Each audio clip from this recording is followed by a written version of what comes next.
Imagine if eating chocolate actually made you healthier. Stay tuned to find out if chocolate really is a superfood or it's just a marketing ploy to get you to buy more candy. Welcome to the Fabulous Health Show. I'm your host, Terry Chrisman, and I'm a whole foods plant based nutritionist. And this show gives you the tools to help you obtain optimal health so that you can live a long, happy life and age with grace and vitality. I go live every day at 10 a.m. US Central Time. It's November 2021. So if you're listening to this in December, guess what? I'm not going to be going live. I'll tell you a little bit more about that later on. I go live on Facebook and YouTube on Fabulous Health. I also load this as an audio to all your favorite podcast platforms, and you can check those out at fabuloushealth.net. Click on the podcast tab, and then you can sign up to all your favorite podcast platforms right there. Thank you so much to everybody who's already signed up, people who have downloaded the episodes. I'm getting lots of lovely comments from everybody who are enjoying individual episodes. But you know what? You can go to fabuloushealth.net and you can binge watch them all. So grab yourself a hot cup of cocoa and you can binge them all. Okay, today we are going to talk about chocolate. Is it really healthy? I know you've been told chocolate's healthy, but is it healthy or is it just a ploy? Well, chocolate's main ingredient is cocoa.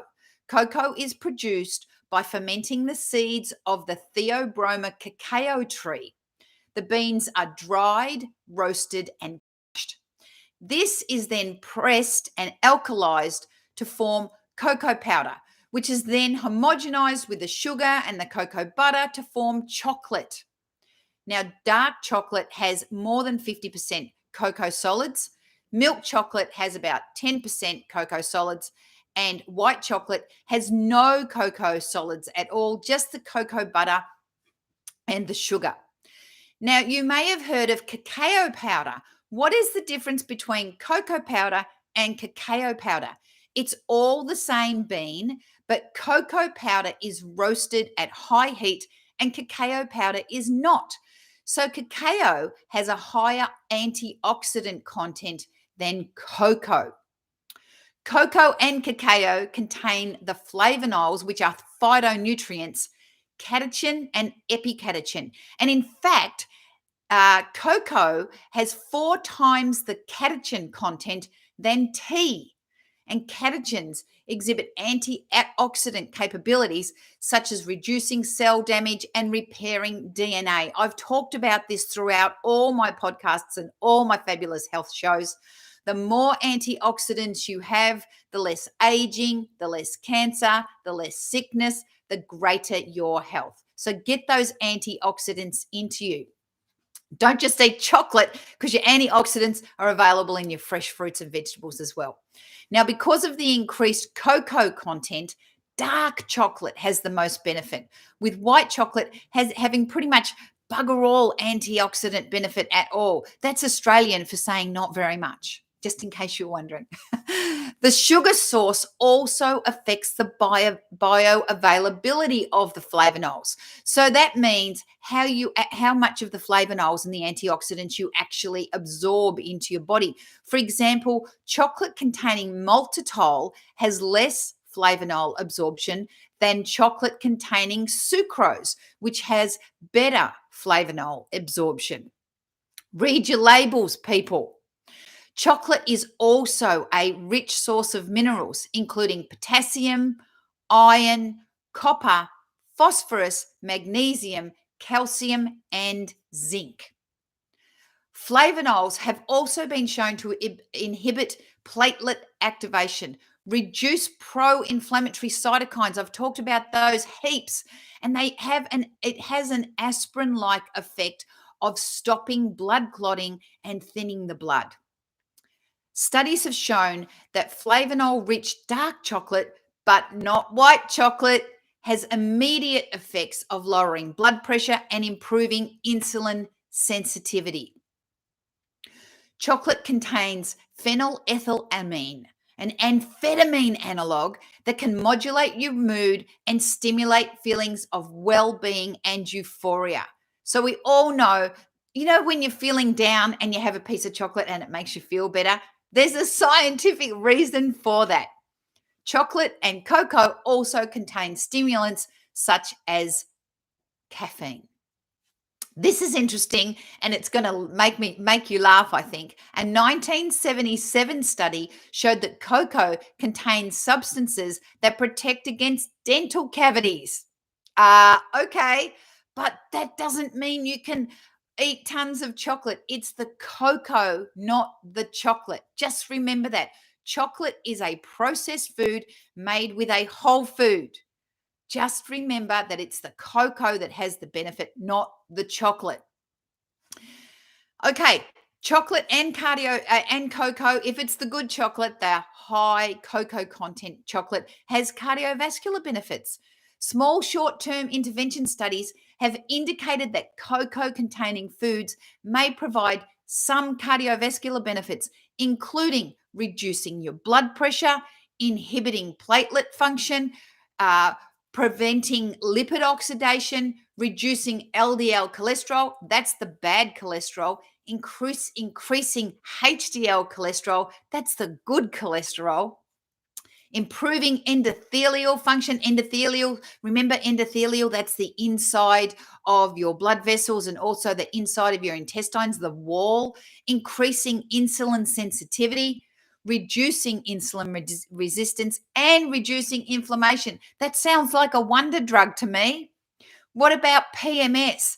Magnesium deficiency may contribute to premenstrual syndrome symptoms, which can be improved by chocolate or cocoa powder, which contains a high concentration of magnesium.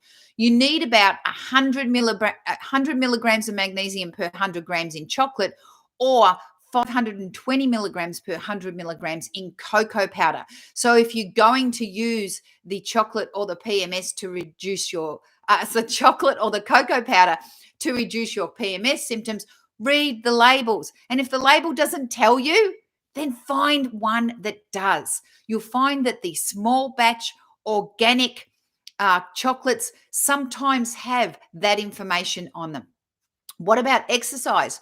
Chocolate consumption 15 minutes before exercise has been shown to enhance exercise capacity, spare glycogen stores, delay fatigue, and contribute to the recovery of glycogen repletion in healthy subjects.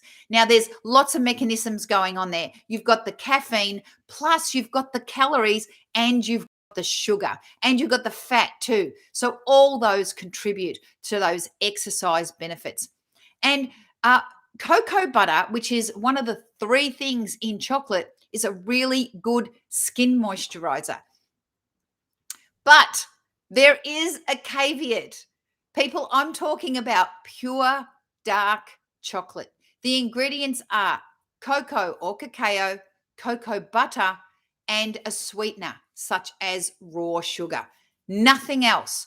Not the garbage candy bars at the supermarkets, not the ones filled with dried milk fat, salt, high fructose corn syrup, and all the other nasties and the colors and the preservatives, not those.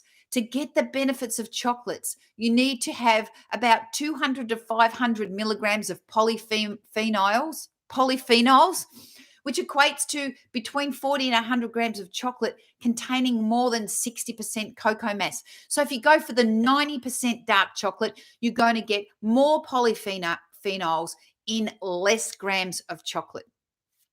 You can make your own chocolate. It's just 3 ingredients. It takes 5 minutes. But remember, cocoa butter is pure fat. And to make chocolate palatable, you got to add some of that sugar or sweetener. So even though it has super kind of activities on the body, remember it's the cocoa powder, not the chocolate. However, if having a little bit of chocolate in your day makes you feel better and it helps you stick to your healthy eating plan, then go for it. I once read a story about a woman who lost 100 pounds by having 1 square of chocolate every single day. How did she do this? She used to be a junk food junkie.